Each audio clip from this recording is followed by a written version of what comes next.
বেলা বাজে ১টা। এখন আপনাদের ভাইয়া কি কাণ্ড করেছে একটু পর আপনাদের সাথে শেয়ার করব। আসসালামু আলাইকুম everyone, welcome back to my channel. BD blogger Farhana channel থেকে আপনাদের সবাইকে স্বাগত জানাই।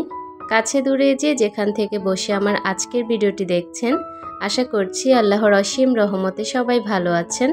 আমরাও আলহামদুলিল্লাহ বেশ ভালো আছি। বরাবরের মতো আজও আরও একটি ডেইলি ব্লগ নিয়ে হাজির হয়েছি। আশা করছি শুরু থেকে শেষ পর্যন্ত আমার ভিডিওর পাশে থেকে যাবেন। অবশ্যই স্কিপ করা ছাড়া ফুল ভিডিওটি কন্টিনিউ করার চেষ্টা করবেন। কোথাও কোনো অংশ আপনাদের কাছে একটু হলেও ভালো লাগবে।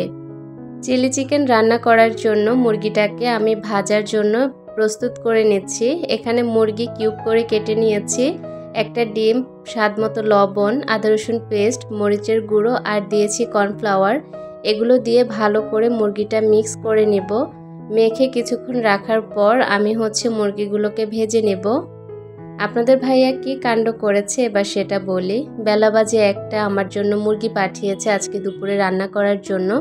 তো আমি ভেবেছি মুরগি রান্না করব, এ কারণে মুরগিটাও কেটে নিয়েছিলাম। পরবর্তীতে সে দোকান থেকে ফোন দিয়ে বলল আজকে যেন আমি চাইনিজ সব কিছুই রান্না করে একটা প্লেটার তৈরি করি, মানে চাইনিজ প্লেটার। তো এর জন্য তো আমাকে অনেক কিছু করতে হবে, আমার মাথা তো একদম গরম হয়ে গিয়েছে। সে আবার বলেছে আমি যেন স্যুপটাও রান্না করি। তো সব কিছুই রান্না করা হয়েছে স্যুপ বাদে। স্যুপ রান্না করার আর কোনো সময় পাইনি। আর কি কি রান্না করেছি আজকের ভিডিওতে আপনাদের সাথে সব কিছুই শেয়ার করব অল্প অল্প করে। আপনাদের ভাইয়া প্রায় সময় এরকম করে, হুট করেই তার কিছু একটা খেতে ইচ্ছে করে আর সে সাথে সাথে আমাকে বলে। সব কিছু জোগাড় যন্ত্র করে দিলেও কিন্তু হঠাৎ করে কোনো কিছু তৈরি করতে একটু সময় লেগে যায়। তো যাই হোক, আপনাদের ভাইয়া যেটাতে খুশি আমিও সেটাতে খুশি হই। মুরগি যে আমি ম্যারিনেট করে রেখেছিলাম সেগুলোকে তেলের মধ্যে ভালো করে একটু ভেজে নিব। মুরগিটা ভাজতে ভাজতে এখানে আমি চিকেন ফ্রাইয়ের জন্য সব কিছু রেডি করে নিচ্ছি। চিলি চিকেনের জন্য মুরগিটা যখন ম্যারিনেট করেছিলাম তখন ডিমের কিছু মিশ্রণ থেকে গিয়েছে, সেগুলো এখন চিকেন ফ্রাইয়ের জন্য দিয়ে দিয়েছি। সবগুলো মশলা যা কিছু আমি চিকেন ফ্রাইতে দিব আপনারা হয়তোবা ভিডিওতে দেখতে পেয়েছেন, সব কিছু আমি দিয়ে এখন ময়দা দিয়ে ভালো করে চিকেনটাকে ভেজে নেব। এটা রেসিপি আকারে আর আপনাদের সাথে বললাম না, আজকে চিলি চিকেনটা আপনাদের সাথে শেয়ার করব রেসিপি আকারে। তবে চিকেন ফ্রাইটা খাওয়ার পর আপনাদের ভাইয়া তো অনেক মজা পেয়েছে, মানে আজকে চাইনিজ আইটেমগুলো খুব ভালো লেগেছে তার কাছে।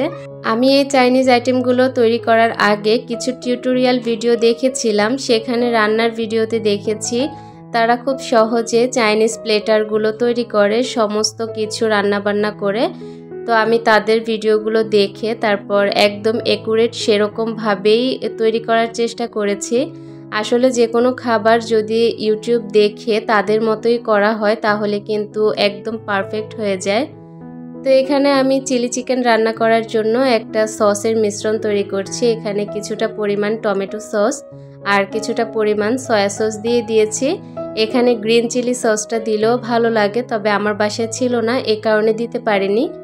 এখানে ফ্রাইড রাইস রান্না করার জন্য প্রথমে আমি পানি গরম করে নিয়েছি চালটা সেদ্ধ করার জন্য।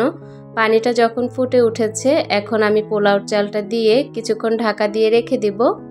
আর এই পর্যায়ে আপনাদের সাথে চিলি চিকেন রান্নার রেসিপিটা শেয়ার করি। চিলি চিকেন রান্না করার জন্য মুরগিটাকে প্রথমে ভেজে রেখেছি। এখন আমি ফ্রাই প্যানে তেল দিয়ে পরিমাণ মতো, তারপর শুকনো মরিচ, রসুন কুচি, সেই সাথে পেঁয়াজ কুচি দিয়ে একটু ভাজা ভাজা করে নিয়েছি। এখন অল্প পরিমাণে আদা রসুনের পেস্ট দিয়ে দিয়েছি। আদা রসুনের পেস্টটা যখন ভালো করে ভাজা হয়ে গিয়েছে তখন আমি এখানে গাজর, ক্যাপসিকাম, সেই সাথে পেঁয়াজ দিয়ে দিয়েছি। গাজর, ক্যাপসিকাম সেই সাথে পেঁয়াজটাকে আমি একটু বড় বড় করে কেটেছি। এখন এই সবজিগুলোকে কিছুক্ষণ ভেজে তারপরে মুরগিটা দিয়ে দিচ্ছি। যেভাবে ভেজে রেখেছি ওভাবে দিয়ে দিয়েছি আর এখানে সসটাও দিয়ে দিয়েছি। অল্প পরিমাণে পানি অ্যাড করেছি আর এখন খুব ভালো করে নাড়াচাড়া করে নেব। চাইনিজ যে কোনো খাবার একটু সফট হলেই হয়ে যায়, মানে আধা কাঁচা আধা সেদ্ধ হলেই হয়। তো এ কারণে আমি সেরকম পানি ব্যবহার করব না। এখন স্বাদটাকে ব্যালেন্স করার জন্য, সসের স্বাদটাকে ব্যালেন্স করার জন্য এখানে কিছুটা পরিমাণ চিনি দিয়েছি, সেই সাথে কিছু পরিমাণ কাঁচামরিচ কুচি দিয়েছি আর কর্নফ্লাওয়ার গুলিয়ে দিয়েছি, এটা যেন গ্রেভিটা খুব সুন্দর হয়। রেস্টুরেন্ট স্টাইলে যে কোনো চাইনিজ খাবারে অল্প পরিমাণে টেস্টিং সল্ট ব্যবহার করবেন, এতে করে স্বাদটা খুব ভালো আসে। এই তো চিলি চিকেন রান্না করা শেষ হয়ে গিয়েছে। এখন আমি খুব মজা করে চিকেন ফ্রাইটা করে নেব। আমরা যেহেতু ঘরে এখন 4 জন মেম্বার, তাই 4 টুকরো ভেজে নিচ্ছি। আর কিছুটা পরিমাণ থেকে যাবে, সেগুলো রাতে আবার ভেজে দিব। এখন যেহেতু অনেকটা বেলা হয়ে গিয়েছে, এখন ঝটপট খালি রান্নাটা করে খাওয়ার পালা। তো ভিডিওর শুরু থেকে একদম শেষ পর্যন্ত থেকে যাবেন। খুব সুন্দর করে চাইনিজ একটা প্লেট সাজাবো আমি, সেটা দেখার অপেক্ষায় থাকবেন। তো এই তো মুরগিটা মোটামুটি ভাজা হয়ে যাচ্ছে, আর এই মুরগিটা খেতে খুব মজা হয়েছে। এখন ফ্রাইড রাইসটা একটু শেয়ার করি আপনাদের সাথে। গত একটা ভিডিওতে ফ্রাইড রাইসের রেসিপিটা আপনাদের সাথে শেয়ার করেছিলাম, তাই আজকে আর রেসিপি আকারে শেয়ার করলাম না। আমি রান্না করছি সেটাই এখন একটু শেয়ার করছি। ফ্রাইড রাইসটাও আজকে খুব মজা হয়েছিল। তো এখানে অল্প পরিমাণে টেস্টিং সল্ট ব্যবহার করেছি আমি ফ্রাইড রাইসে। যে কোনো খাবারে টেস্টিং সল্ট দিলে ভালো লাগে খেতে। ফ্রাইড রাইসটা রান্না করতে করতে আমার প্রিয় আপুদের কাছে ছোট্ট একটি রিকোয়েস্ট করতে চাই। যদি ভিডিওর কোনো অংশ আপনাদের কাছে একটু হলেও ভালো লাগে, তাহলে প্লিজ আমার চ্যানেলটিকে সাবস্ক্রাইব করে আমার পাশেই থেকে যাবেন। নিত্য নতুন ভিডিও পাওয়ার জন্য নোটিফিকেশন বেল আইকনের অল অপশনটি প্রেস করে দিবেন। এতে করে যখনই আমি ভিডিও আপলোড করব, সবার আগে আপনাদের কাছে নোটিফিকেশন পৌঁছে যাবে। আপনারা চাইলেই আমার সেই সকল ভিডিওগুলো দেখে নিতে পারেন।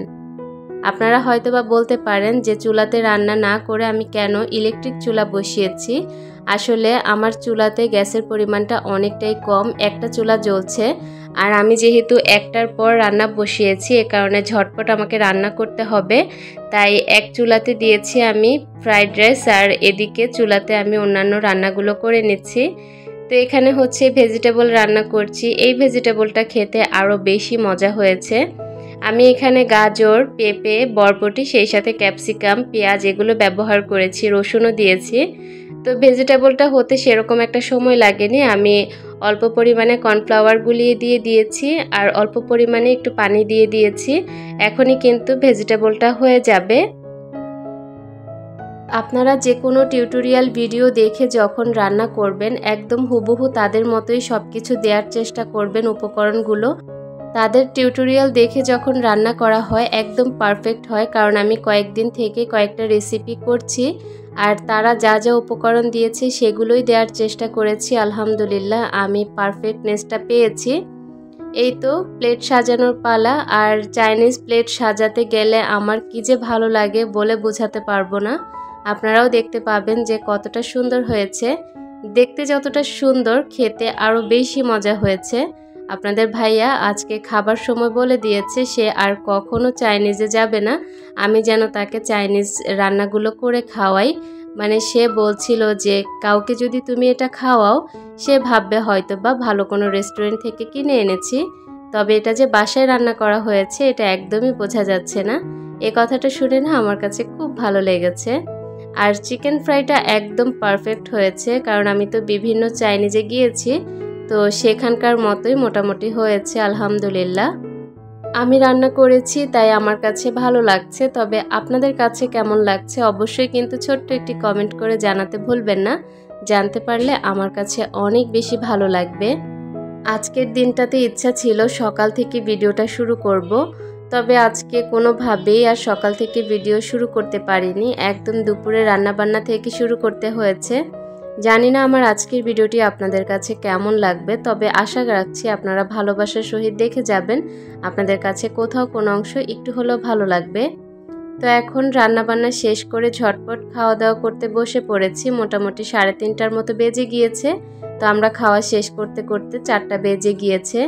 আমরা ড্রয়িং রুমে বসে সবাই মিলে খাবারটা খেয়ে নিচ্ছি। আলহামদুলিল্লাহ অনেক বেশি প্রশান্তি লাগছে যে আপনাদের ভাইয়া খেতে বলেছে, আর তাকে সময় মতো আমি খাবারটা খাওয়াতে পেরেছি। এটাই আমার কাছে অনেক বড় একটা পাওয়া। আর আপনাদের ভাইয়া যখন খুশি হয়ে কিছু বলে, আমার কাছে সেটাই অনেক বেশি ভালো লাগে। আমার যত কষ্টই হোক না কেন, আমি কষ্টের কথা একদমই ভুলে যাই। সে যখন আমাকে কিছু খেতে বলে, আমি সাথে সাথে তাকে করে খাওয়াই। এই যে আমাকে বলেছিল যে আজকে স্যুপও যেন রান্না করি, তো আমি তো এখন স্যুপ রান্না করতে পারিনি, আমি কিন্তু রাতের বেলাতে স্যুপ রান্না করে তাকে খাইয়েছি। আমি মানুষটা এরকমই, আমার কাছে কেউ কোনো কিছু আবদার করলে আমি কখনোই তাকে ফেরাতে পারি না, এরকমটাই একটা মানুষ আমি। আর আপনাদের ভাইয়ার কথা তো হচ্ছে ভিন্ন, সে তো আমার সবচেয়ে আপন মানুষ। আজকের ভিডিওর একদম শেষ প্রান্তে চলে এসেছি। জানি না আমার আজকের ভিডিওটি আপনাদের কাছে কেমন লেগেছে। আশা রাখছি ভালোবাসার সহিত দেখে যাবেন। সবাই ভালো থাকবেন, সুস্থ থাকবেন। আল্লাহ হাফেজ।